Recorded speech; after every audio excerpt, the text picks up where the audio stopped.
Sumargo melaporkan Farhad Abbas dengan pasal pengancaman. Ya. Sebelum saya menjawab itu sebenarnya saya justru sangat menyayangkan di mana adanya pertikaian antara rekan kita Farhad Abbas dengan saudara Denny Sumargo. Karena memang ini kan sebenarnya proses yang memang sudah seharusnya dijalankan itu adalah perkaranya antara Agus dengan Novi. Kurang lebih seperti itu ya yang saya ikutin. Jadi kenapa ini harus sampai melebar dan harus sampai saling melaporkan? Ini sangat kita sayangkan sekali. Karena sudah bukan menjadi objek utamanya lagi penanganan antara kasusnya Agus dengan si Novi tersebut. Itu yang bisa saya berikan komentar sebenarnya. Pasal pengancaman itu kan kalau kita mengacu ke dalam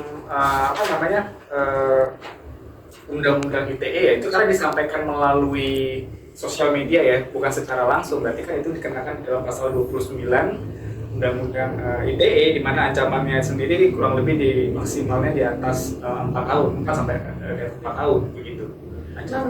Konteksnya ini pengancaman yang bagaimana yang sebenarnya disampaikan oleh Farhad Abbas kepada Denny Sumargo, karena saya tidak begitu mengikuti. Yang kayak saya ikutin itu kan sudah terjadi rekonsiliasi saat itu, di mana ketika Denny Sumargo mengetahui dirinya akan dihajar, itu Denny Sumargo datang ke kediamannya Farhad Abbas, di mana saat itu dia menanyakan maksudnya apa, kalau mau menghajar ya silakan hajar begitu. Nah, tapi diklarifikasi bahwa hajarnya ini adalah definisi dari hajar yang dimiliki istilah lain oleh saudara rekan kita Farhad Abbas begitu. Jadi saya juga agak kurang begitu memahami kalau misalnya konteks di sini pengancaman yang poin mananya yang menjadi suatu unsur ancaman. Dan kebencian itu yang mungkin saya tangkap dilaporkan oleh rekan kita Farhad Abbas kepada Denny Sumargo itu karena perkataan di dalam kolom komentar sosial media. Kalau nggak salah seperti itu ya, yang ada kalimat kurang mengenakan, bahasanya membawa salah satu bahasa etis, kemudian ada kotoran atau apalah yang disebutkan saat itu. Jadi ini yang mengakibatkan saudara Farhad Abbas itu merasa perlu melaporkan saudara Denny Sumargo. Itu pasal berapa? Terkait dengan tadi ujaran kebencian itu kan sudah jelas ya dalam pasal 27 ayat 3 Undang-Undang ITE, di mana disebutkan di situ diancam dengan ancaman maksimal 4 tahun penjara. Seperti itu. Tadi seperti yang saya sudah sebutkan dan singgung di awal, seharusnya antara saudara Denny Sumargo dan rekan kita Farhad Abbas itu dilakukan rekonsiliasi kembali. Jadi perlu berjiwa besar, saling memaafkan, itu yang sangat penting sebenarnya dilakukan saat ini. Agar apa? Proses dari penanganan kasusnya Agus itu bisa berjalan dengan baik. Jadi bukan ribut antara orang lain dengan orang lain lagi nih sekarang konteksnya. Ini kan sangat disayangkan sebenarnya. Dan saya sebagai praktisi hukum juga sangat prihatin dengan adanya perkara ini. Seperti itu. Kalau pemahaman saya terkait dengan donasi yang disampaikan oleh masyarakat kepada seseorang yang mengalami musibah, itu memang batasnya itu hanya penyerahan dana tersebut secara langsung kepada korban yang membutuhkan.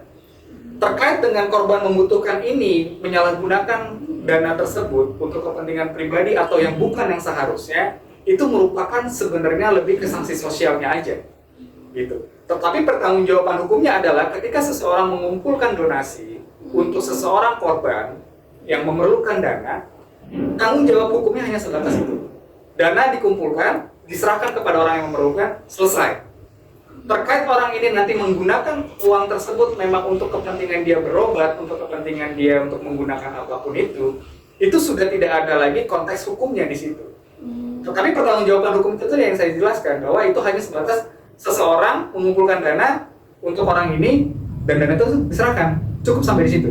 Tetapi orang yang menerima dana ini itu sudah merupakan tanggung jawab sosialnya aja, hukuman sosial aja kalau memang dia terbukti menggunakan dana tersebut untuk bukan yang seharusnya begitu. Artinya tidak dapat diperkarakannya ini adalah ketika memang tadi saya sebutkan di awal sudah dikumpulkan dananya, sudah diserahkan dana ini kepada orang yang dijual namanya, sebatas itulah hukum itu berlaku. Kecuali ada seseorang mengumpulkan dana, mengatasnamakan seseorang, terus dana tersebut tidak diserahkan 100%. tapi dipergunakan orang-orang yang menampung ini, itu baru ada perbuatan hukum pidana di situ. Tapi kalau sudah dikumpulkan, sudah terkumpul dananya, sudah diserahkan, ya itu sudah bukan perbuatan hukum lagi sebenarnya. Begitu. Jadi kalau dari saya sendiri sebenarnya mau menyampaikan kepada rekan kita, Pak Abbas dan Mas Denny Sumargo, mari berlapang dada, ya, sama-sama berjiwa besar, bertemu kembali, lakukan rekonsiliasi kembali untuk bisa menyelesaikan ini di luar mekanisme hukum. Karena sebenarnya konteks ini kan lebih kepada kesalahpahaman emosional sesaat ya, kalau saya lihat.